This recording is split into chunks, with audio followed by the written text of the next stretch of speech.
Hello, good morning. ഇന്ന് നല്ല പൂക്കളിൽ നിന്നും തുടങ്ങാമെന്ന് വിചാരിച്ചു. ഇൻട്രോ ഒന്നും എടുത്തിട്ടില്ലായിരുന്നു കേട്ടോ. അപ്പോൾ നല്ല പൂക്കളൊക്കെ കണ്ട് നമുക്ക് ഇന്നത്തെ ഒരു ദിവസം അങ്ങ് തുടങ്ങാം അല്ലേ. അപ്പോൾ നമ്മുടെ പുതിയൊരു വീഡിയോയിലോട്ട് എല്ലാവർക്കും സ്വാഗതം. ഇന്ന് അച്ചു ക്ലാസ്സിന് പോയതിന് ശേഷമുള്ള വീഡിയോ ആണ് ഈ കാണുന്നത് കേട്ടോ. അപ്പോൾ അച്ചുട്ടിക്ക് ഇന്ന് ഓട്സ് മധുരമൊക്കെ ഇട്ടിട്ട് ഉണ്ടാക്കി കൊടുത്തിട്ടുണ്ടായിരുന്നു. പിന്നെ അവൻ 7:30 പോവുമല്ലോ. അതിന് ശേഷമാണ് ഞങ്ങൾക്കുള്ള ചായക്കടിയൊക്കെ ഉണ്ടാക്കിയത് കേട്ടോ. അപ്പോൾ ഗോതമ്പ് വെച്ചിട്ട് ഇന്ന് പുട്ടൊക്കെ ഉണ്ടാക്കിയിട്ടുണ്ടായിരുന്നു. പിന്നെന്താ, ഇന്നലെ പഴം കൊടുന്നില്ലേ, 2 ബാക്കി ഇരിപ്പുണ്ടായിരുന്നേ. എന്നാൽ പിന്നെ പഴത്തിനൊരു കമ്പനി കൊടുക്കാമല്ലോ എന്ന് വിചാരിച്ചിട്ട് പുട്ട് അങ്ങോട്ട് ഉണ്ടാക്കിയതാണ് കേട്ടോ. നമ്മൾ ചില അമ്മമാരൊക്കെ അങ്ങനെയാണല്ലോ, പഴം ഉണ്ടെങ്കിൽ പുട്ടുണ്ടാക്കാനുള്ളൊരു ഉത്സാഹം കൂടുമല്ലേ. സംഭവം വേറെ ഒന്നുമല്ല കേട്ടോ, ഒരു ദിവസമെങ്കിലും കറി ഉണ്ടാക്കാതെ രക്ഷപ്പെടാമല്ലോ എന്ന് വിചാരിച്ചിട്ടാണ് ഇങ്ങനെയൊക്കെയുള്ള ഉത്സാഹം വരുന്നത്. പിന്നെ അട എന്തെങ്കിലുമൊക്കെ ആണെങ്കിലല്ലേ നമുക്ക് കറി ഇല്ലാതെ കഴിക്കാൻ പറ്റുള്ളൂ. അല്ലാതെ എല്ലാത്തിനും കൂടെ നമുക്ക് കറി തന്നെ വേണമല്ലോ. അങ്ങനെ പിന്നെ ചായ കുടിയൊക്കെ കഴിഞ്ഞപ്പോൾ പിന്നെ ക്ലീനിങ് ആണ് കേട്ടോ.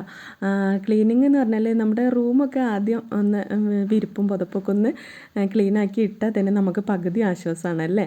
രാവിലെ അടുക്കളയത്തെ പണികളൊക്കെ കഴിഞ്ഞാലേ പിന്നെ ക്ലീനിങ്ങിന് വരുമല്ലോ. അപ്പോൾ നമ്മുടെ ഈ ബെഡിലെ വിരിപ്പും പുതപ്പൊക്കെ ഇങ്ങനെ നീറ്റാക്കി ഇട്ടാൽ തന്നെ ഭയങ്കര സന്തോഷമാണ് കേട്ടോ.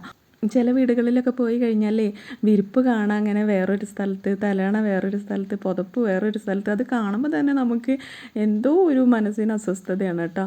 ഇനി എത്ര തിരക്കുണ്ടെങ്കിലും നമ്മുടെ ബെഡ്റൂമും കിച്ചണും നീറ്റാക്കി ഇടുക എന്നുള്ളത് എനിക്ക് ഭയങ്കര നിർബന്ധമുള്ള കാര്യമാണ് കേട്ടോ. റൂമൊക്കെ നീറ്റായിട്ട് ഇതുപോലെ ഇരിക്കുമ്പോൾ കിട്ടുന്ന ഒരു സന്തോഷം ഉണ്ടല്ലോ, അത് പൊളിയാണ് കേട്ടോ.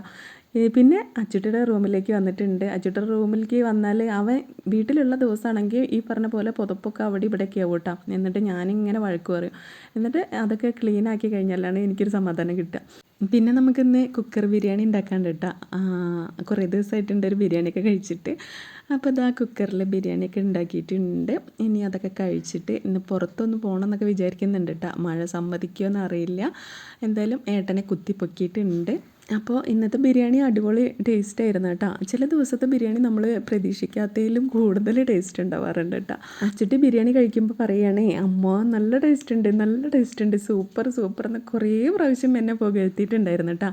അവന് അത്രയും ടേസ്റ്റ് തോന്നിയ സംഭവങ്ങൾക്ക് മാത്രമേ അവൻ ഇങ്ങനെ കുറേ പുകഴ്ത്താറുള്ളൂ കേട്ടോ. അപ്പോൾ കഴിച്ചപ്പോൾ എനിക്കും തോന്നി നല്ല ടേസ്റ്റ് ഉണ്ടായിരുന്നെന്ന്. പിന്നെ നമ്മൾ എന്ത് ഫുഡ് ഉണ്ടാക്കിയാലും അത് ഒരാൾ ടേസ്റ്റ് ഉണ്ടെന്ന് പറയുമ്പോൾ നമുക്ക് ഭയങ്കര സന്തോഷമല്ലേ. ഇവിടെ അച്ചിട്ടുള്ള കാരണം കൊണ്ട് എനിക്ക് ആശ്വാസമാണ് കേട്ടോ. അവൻ നല്ലതൊക്കെ നല്ലത് എന്ന് തന്നെ പറയാറുണ്ട്. പക്ഷേ നമ്മുടെ കെട്ടിയോ അങ്ങനെയൊന്നും പറയില്ല കേട്ടോ. അതിനി എത്ര ടേസ്റ്റ് ഉള്ളതാണെങ്കിലും ഇല്ലാത്തതാണെങ്കിലും ഒന്നും പറയാറില്ല. പുകഴ്ത്തുക എന്നുള്ള സംഭവം അവരിൽ നിന്നൊന്നും നമ്മൾ പ്രതീക്ഷിക്കുകയേ വേണ്ട കേട്ടോ. അല്ലെങ്കിൽ നമ്മൾ അങ്ങോട്ട് ചോദിക്കണം, എങ്ങനെ ഉണ്ടെന്ന് ചോദിച്ചാൽ സൂപ്പർ എന്ന് പറയും. അല്ലാതെ ഇങ്ങോട്ടുള്ളൊരു അഭിപ്രായമൊന്നും ഉണ്ടാവില്ല കേട്ടോ. ചോറിനലൊക്കെ കഴിഞ്ഞപ്പോഴേ പിന്നെ ഒന്ന് പുറത്തേക്ക് പോകാമെന്ന് വിചാരിച്ചിട്ട് ഇതുപോലെ ഡ്രസ്സൊക്കെ ചേഞ്ച് ചെയ്തു, ഒരുങ്ങലൊക്കെ കഴിഞ്ഞു കേട്ടോ. അപ്പോഴേക്കും അതാ നല്ല അടിപൊളി മഴ ഉണ്ട് പെയ്തേ. പിന്നെ അന്നത്തെ പോക്ക് അവിടെ ക്യാൻസൽ ചെയ്തു കേട്ടോ. എന്നിട്ട് പിറ്റേ ദിവസം കുറച്ച് നേരത്തെ അങ്ങ് ഇറങ്ങിയിരുന്നേ. ആ യാത്രയാണ് ഇത് കേട്ടോ. വേറെ എവിടേക്കല്ല, നമ്മൾ കുറ്റിപ്പുറം നീള പാർക്കിലൊക്കെ ഒന്ന് പോയി അവിടെ കുറേ നേരം കറങ്ങി. പിന്നെ വരുന്ന വഴിക്ക് നമ്മുടെ വീടിൻ്റെ ഭാഗത്ത് തന്നെ ഒരു പാർക്കുണ്ട് കേട്ടോ. അവിടെ കയറി കുറേ ഫോട്ടോസും വീഡിയോസൊക്കെ എടുത്തു. അതൊക്കെ തന്നെ നമ്മുടെ യാത്രകൾ കേട്ടോ. അല്ലാതെ ദൂരത്തേക്കുള്ള യാത്രകളൊന്നും നമുക്ക് ഉണ്ടാവാറില്ല. നമ്മൾ ചുമ്മാ ഈ ഇട്ടാവട്ടത്തൊക്കെ കറങ്ങാനല്ലാതെ ലോങ് ട്രിപ്പ് ഒന്നുമില്ല കേട്ടോ. ഇനി അച്ചുട്ടിയൊക്കെ വലുതായിട്ട് വേണം ആ ഒരു ട്രിപ്പൊക്കെ പോകാനായിട്ട്. ആർക്കറിയാം, അവരൊക്കെ നമ്മളെ കൊണ്ടുപോകുന്നൊന്നും ഒരു ഐഡിയ ഇല്ലല്ലോ. എങ്കിലും നമുക്ക് ആഗ്രഹിക്കാമല്ലോ അല്ലേ. ചില കാര്യങ്ങളൊക്കെ അങ്ങനെയാണല്ലോ, ചില ആഗ്രഹങ്ങളൊന്നും നമുക്ക് നടത്തിയെടുക്കാൻ പറ്റില്ല. അത് അങ്ങനെ ഒരു കടമായിട്ട് അങ്ങനെ കിടക്കുമല്ലേ. എന്തൊക്കെയായാലും നമ്മൾ യാത്രയൊക്കെ കഴിഞ്ഞ് വന്നു. പിന്നെ ഇന്ന് ജിമ്മിന് പോകാനുണ്ട്. പിന്നെന്താ, കുറേ നാൾക്ക് ശേഷമാണ് കേട്ടോ ജിമ്മിന് പോയത്. പോയപ്പോൾ കയ്യും കാലൊക്കെ നല്ല പെയിൻ ഉണ്ടായിരുന്നു.